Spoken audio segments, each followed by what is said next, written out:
Americans, are they into this whole Greenland? This has got to be one of the most unpopular ideas I've ever heard. The leadership of Denmark, which is underinvested in Greenland and underinvested in its security architecture. So it turns out Donald Trump is serious about working with Greenland. Very recently, JD Vance just went to Greenland to let the whole world know, and really Denmark, we mean business, we want to work with Greenland. However, in this video, we will go over the most recent CNN meltdown where they see this completely different and really as a complete joke. Now, before we start the video, please like the video. It's the #1 way you can help this channel, and it helps others see the videos as well. It's a massive help. Thank you.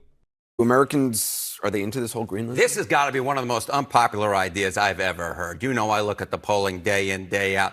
The percentage of Americans who are against this, we could throw up on the screen right now. We're looking at about 70% of Americans who say, no, the U.S. should not take over Greenland. That is more Americans who were for the impeachment and removal of Richard Nixon by the end of his presidency. This is uniformly unpopular. Even only half of Republicans support it. Okay, please leave your comments down below how you feel about this. And when I saw this poll, I thought it was a little alarming because I thought the majority of Republicans actually support working with Greenland. But then I realized in this poll, they're using the words taking over Greenland. So obviously that sounds like an aggressive action, oppressing Greenland, and nobody would be for taking over Greenland. However, we would be for working with Greenland, and that's what the Trump administration wants to do. And what do people in Greenland think? Yeah, what do people in Greenland think? Because I think this is sort of the big question, right? What do people in Greenland think? If you think the American people were against it, take a look at this. We managed to get a poll of the people on the beautiful land of Greenland. And what do Greenlanders think? Look at this no percentage who are against this idea. 85%. Just 6% say yes. To give you an idea of how low 6% is, if you took a poll of Americans and say, do you believe we actually landed on the moon? About 10% of Americans think we faked the moon landing. So fewer Greenlanders are for the U.S. taking over Greenland than Americans who actually believe that we did not land on the moon. Now, this is why I love making these videos, because if you're just sitting there watching TV, you're watching CNN, and you see that poll, you're like, oh wow, this deal is never going to happen. Donald Trump is so insane to go to Greenland. However, the context is this. Greenland's opposition just won their election. They are all for independence, mainly breaking away from Denmark, but they're also all about technology, innovation, energy. They are ready to work with somebody from the outside into Greenland because they know people want to work with Greenland. And if there's one country that probably has the best chance of working with Greenland as far as security, money, innovation, technology, everything this party stands for, let me take a guess on who I think that'll be. Oh yeah, the United States of America. How would you react if China went to Hawaii and started a campaign trying to bribe people there to make them become part of China? I don't think any country would accept that. So of course this is not acceptable behavior from an allied country, and it's really very bad for the Western alliance. We cannot be allies if one country tries to take another country's territory. Alright, when I heard that clip, I was a little shocked, and I'm really curious how you guys feel about this. That was a member of the Danish parliament comparing the United States to oppressors, going into Greenland to try and drive a wedge between allies. How could we ever be allies with the United States, comparing us to China? Now, I'm going to play some clips of JD Vance in Greenland, and you let me know, is this oppression or is this a reality check?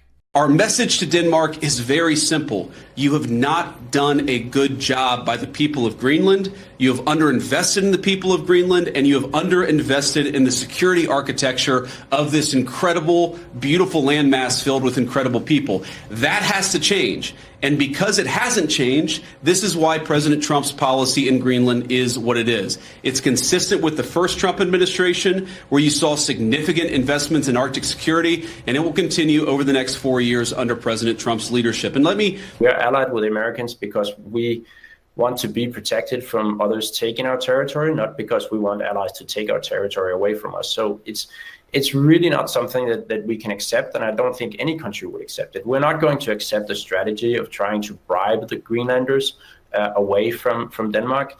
And if that were the case, ultimately Denmark would say no to independence. It's not something that you can just do.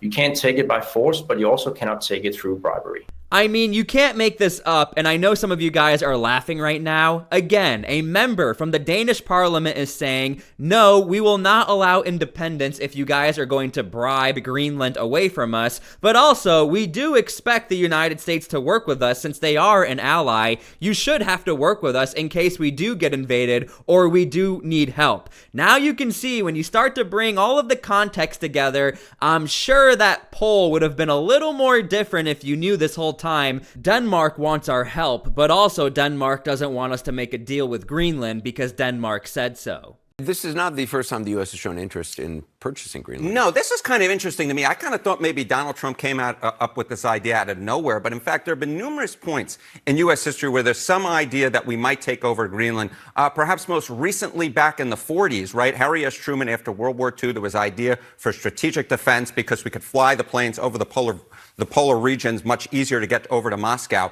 And what was interesting was the idea, okay, maybe we'd spend $1 billion to perhaps purchase Greenland from Denmark. But even then, what you see is only 33% of Americans back then were in favor of it. The plurality, 38% no. I have never seen a single poll in which the yeses on us purchasing Greenland was higher than the noes throughout American history. Now, I am not trying to be sarcastic here, but this is why I make these videos. We are comparing apples to oranges, people. A little history lesson, 1947, Americans were just getting over World War II, a very devastating conflict, the Pacific theater and European theater. So I am not that shocked that Americans were on the fence in 1947 on whether or not we should create more military bases over towards Europe, considering that could lead to another potential conflict, you know, with Russia.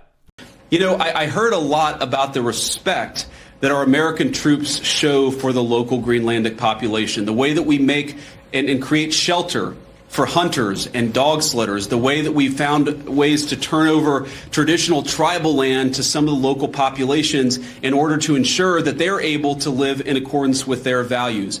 We respect, as the president said in his State of the Union address, we respect the self-determination of Greenlanders, excuse me. We believe in the self-determination of the population of the people of Greenland. And our argument is very simple. It is not with the people of Greenland, who I think are incredible and have an incredible opportunity here. Again, you need to make sure you're paying attention to the details, because now I'm realizing when I'm looking at what CNN is saying, they like to use the words take over, and then again we had the words oppression. However, from the Trump administration directly, now we're seeing the words opportunity, partnership. Together, let's work together, not taking over, not oppress, not military action. Again, it's rather interesting what we're seeing currently in the media as far as this divide. What about calling Europe pathetic in those messages? Calling Europe. Our allies. Our allies. They say that publicly. I mean. Well, there was that. Oh, Are you under any illusion that we're out here telling Europe how great they are as a public matter? There is a standoff going on right now between the president and the vice president and the leaders of Europe about what they need to be doing to secure their own countries. And by the way, they're right. They do need to step up and do more. And what the president said in his State of the Union address, and he was very clear about this, is we respect the self-determination of the people of Greenland. But my argument again to them is I think that you'd be a lot better coming under the United States security umbrella than you have been under Denmark's security umbrella. Because what Denmark's security umbrella has meant is effectively they've passed it all off to brave Americans and hope that we would pick up the tab. We're simply saying to the people of Greenland, when the president says we've got to have Greenland, he's saying this island is not safe. Look, I think it's very important to note, because sometimes I think we forget as Americans, this is actually going to be up to Greenland to make a decision on who they want to work with. And again, things look like they are lining up to work with the United States, considering the Independent Party is all about innovation, technology, money, you know, working with a country that's all about that and already is secured in that, and also has the best military in the world. I might just mention that. But one thing that's also really important point is, JD Vance and Donald Trump don't have any power over Greenland currently, but the power they do have is messaging, conveying the point that, look, we are already expected to help you guys out. Why not return the favor? Why not join the family? Let's work together. We can help each other out. And no matter what, we were always going to be here for you, but now we will be even more powerful working together. For some reason, Denmark, they see that as a threat, but in reality, Denmark, they should be seeing it as a good thing because now they have all of these allies working together. So as you can see, when you start to put more and more of the context together, things sound a little more different than like we saw at the beginning of the video. Greenland is very important in modern day weaponry. Makes Greenland 100 years ago, less so. But also, would you like to visit Greenland? If you notice, also some of those you could call them roadways. Okay, they're water roadways, but some of those areas are opening up, and they're opening up icebreakers out there. They're opening them, and by just nature, they're opening them, and they're headed right into China, right into Russia. And we have no choice. The answer is he's there with his wonderful wife, Usha. They're there right now. They landed a couple of hours ago, and they will represent us well. But Greenland's very important for the peace of the world, not us, the peace of the entire world. And I think Denmark understands it. I think the European Union understands it. And if they don't, we're going to have to explain it to them. Now, I'm not trying to sway any opinions here. I'm just trying to give you guys a visual, impossible reality check because I know Americans don't have the time to look at maps or globes and look at the specific locations of Greenland. But as you can see, Greenland is pretty close to Russia as far as a nation that doesn't have that much of an established security, economy, or any ability to really defend itself without the help of the United States and other European nations. Now, I'm not saying that these nations will not help Greenland, but what the United States is trying to convey to the world and to Greenland, why not just work with us and be a U.S. partner or territory? Because from there, we know Russia is not going to mess with you. We just know it. We have the strongest military in the world, and even Putin said he doesn't want that. Now, you can take it with a grain of salt, but again, this is the argument. Now look, I'm going to be honest with you. We are in the beginning stages of potentially working with Greenland. I think the only way this will happen is if Greenland actually sees a deal that makes sense. Because at the end of the day, we all value things very different as Americans.